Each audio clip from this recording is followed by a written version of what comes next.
زیادہ میں زیادہ ٹائم رات کو بھی تکرار میں بھی استاد سے آج ہم نے کیا سنا، چلو ایک بات تو دوہرا دیں یار، کوئی ایک بات تو یاد کر لیں کیا کہا تھا۔ اس طرح ابو ہریرہ کی سنت پہ عمل ہوگا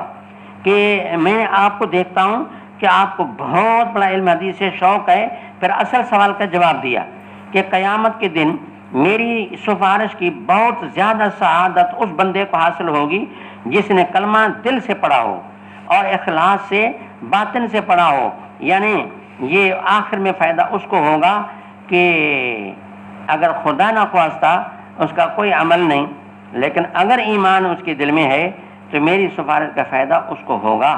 باقی اللہ نہ کرے کہ اگر ایمان بھی نہیں ہے تو پھر تو فائدہ ہی نہیں ہوگا۔ اور بابا کیف یقبض العلم، پھر آگے امام فرماتے ہیں کہ قبض علم کی کیفیت کیا ہوگی، تو یہ فرماتے ہیں کہ سارا علم کا شوق یہ چیزیں اس لیے سارے باب رکھے کہ اگر یہ نہیں کریں گے تو قبض علم ہوگا، اور قبض علم ہوگا قبض علماء سے، قبض علم ہوگا قبض علماء سے، کہ اللہ تعالیٰ بڑے بڑے عالموں کو پہلے وصول کر لے گا، علماء بیچارے چلے جائیں گے، اور جب علماء گئے تو علم گیا، جب علم گیا تو جہل ظاہر ہوگا، جب جہل ظاہر ہوگا تو زنا ہوگی، پھر شرب خمر ہوگا، کثرت نساء ہوگی، یہ تمام ساری مجموعی چیزیں جو ہیں جا کر کے قیامت کی علامات بنیں گی۔ اچھا، اب آگے یہ فرماتے ہیں کہ قبض علم سے بچنے کا طریقہ یہ ہے کہ علم کو لکھو، کہ آپ کے پاس ایک کاپی ہونی چاہیے، کوئی نہ کوئی نقطہ تو سبق میں آ جاتا ہے کہ دل میں بہت بڑا اثر کرتا ہے کہ ماشاءاللہ یہ زبردست نقطہ ہے، بھلا اتنا پورا سبق نہ لکھ سکیں، کوئی کام کی چیز لکھتے جائیں تو اس میں علم کی حفاظت ہے۔ اور حضرت عمر بن عبدالعزیز نے جب دیکھا کہ اب علماء صحابہ کرام جنگوں میں شہادتیں پا کر کے وہ اس طرح یعنی جا رہے ہیں دنیا سے،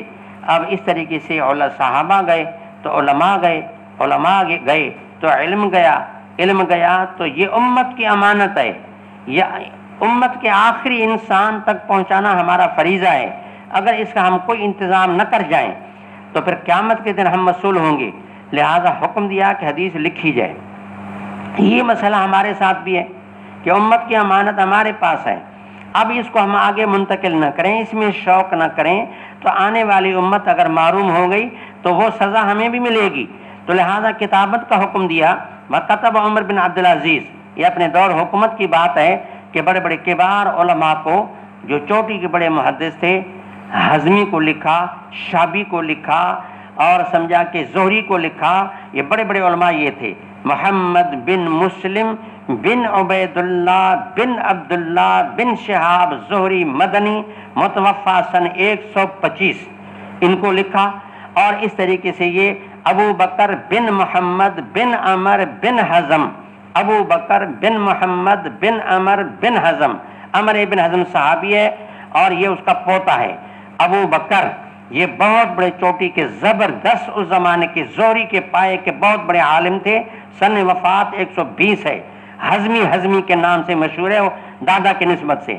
تو وہ زہری ہے، یہ حزمی ہے، یہ بڑے دو آدمی یہ ہیں۔ اور تیسرا اس زمانے کے جو ہیں وہ اپنا عامر بن شراحیل شابی بھی ہے، اور سمجھا کہ یہ کوفے کے بڑے عالم ہیں، تو اپنے دور حکومت میں یہ ایک آرڈر نامہ ایک شائع کیا، اور پوری اپنی مملکت میں جہاں تک اس کی قلم رو تھی وہاں بڑے بڑے کبار چوٹی کے جید علماء کو خطوط لکھے، اور ان میں یہ لکھا کہ جلدی کرو، جن کے پاس جتنی حدیثیں سارے حدیثیں لکھو اور لکھ کر کے وہ میرے پاس جمع کراؤ۔ اب حاکم کا حکم ہے، آپ سمجھتے ہیں کہ جب اتنے بڑے اہتمام سے آرڈر آیا تو پھر کون سا مولوی پیچھے ہٹے گا؟ ظاہر بات ہے کہ اگر کوئی پیچھے ہٹے تو سزا بھی مل سکتی ہے۔ تو پھر اس زمانے میں ابن شہاب زہری نے بھی بڑے بڑے دفتر لکھ مارے، اور سمجھا کہ حکومت کے پاس ان کو پہنچایا بھی، اور وہاں اپنا جو کیا کہتے ہیں جو حکومتی طرف سے وہ جگہ تھی جہاں کتابیں رکھی جا، کتب خانہ سرکاری، اس میں جمع کرایا۔ اور اس طریقے سے یہ جو حزمی ہیں ان نے بھی حدیثیں لکھی، لیکن اتفاق ایسے کہ ان کی پھر وفات خلیفہ کی پہلے ہو گئی، اور ان کا مسودہ یا ان کی چیزیں وہاں پہنچ نہیں سکیں۔ پھر ان کے بیٹے سے پوچھا گیا، انہوں نے کہا کہ کچھ ابا کی چیزیں ضائع ہو گئیں، مانا یہ پوری چیز یعنی وہاں حکومت کے پاس نہیں پہنچ سکی۔ باقی ابن شہاب زہری کی بڑے بڑے دفتر وہاں پہنچے. اس لیے واضح جب علم حدیث کی بات آتی ہے کہ علم حدیث کا واضح کون ہے تو یہ کہا جاتا ہے کہ ابن شہاب زہری واضح علم حدیث ہیں، کہ یہ وہ لوگ ہیں جس نے یعنی علم حدیث کو کتابی شکل دی. اب یہ جو دور ہے، حالانکہ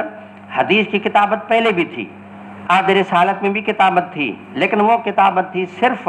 کیف متفق، جو جملہ جہاں سے مل گیا تو مانا اس میں کو کتابی شکل دینا مقصد نہیں تھی،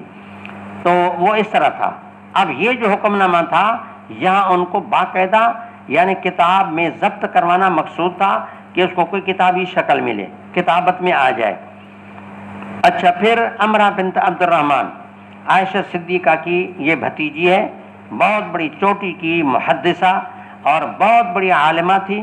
زہری کو کسی نے کہا کہ آپ بہت بڑے شوقین ہیں، تو پھر یہ ہے کہ آپ کو یعنی ایک بہت بڑی عالمہ کی نشاندہی کروں. انہوں نے کہا جی. انہوں نے کہا پھر یہ امرہ بنت عبد الرحمن کی خدمت میں آپ کو جانا پڑے گا. پھر وہ کہتے ہیں کہ جب میں ان کے خدمت میں گیا تو ماشاءاللہ میں نے ان کو بحر ذخار پایا کہ علم حدیث کا بہت بڑا سمندر تھی. تو امرہ بنت عبد الرحمن کے احادیث کے لیے بھی خلیفہ عادل نے حکم دیا کہ یہ حدیثیں جو ان کی مرویات ہیں یہ بھی بھیجو. یہ اس زمانے کی بات ہے جو امام بخاری نے اس کو یہاں نقل کیا ہے. امام بخاری فرماتے ہیں کہ عمر بن عبدالعزیز خلیفہ عادل اور ان نے حکم بھیجا، تحریری کتابت نامہ خط بھیجا ابو بکر ابن حزم کو. اس کا پورا نام ابو بکر بن محمد بن عمر بن حزم. اس حکم میں یہ تھا انظر ما کان من حدیث رسول اللہ صلی اللہ علیہ وسلم، احادیث نبوی ساری لکھیں. اور آگے کہا فإنی خفت دروس العلم، مجھے خطرہ ہے کہ علم مٹ جائے گا. اور علم کیوں مٹے گا؟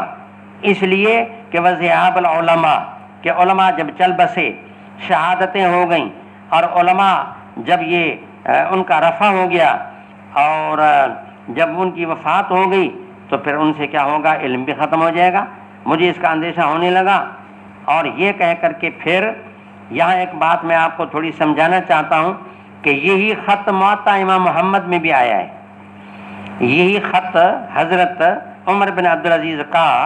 موطا امام محمد میں بھی ہے، صحیح بخاری میں بھی ہے. لیکن صحیح بخاری اور موطا امام محمد کے خط میں تھوڑا فرق ہے. فرق یہ ہے کہ دیکھیں، اس میں ہے انظر کان من حدیث رسول اللہ صلی اللہ علیہ وسلم، اتنا.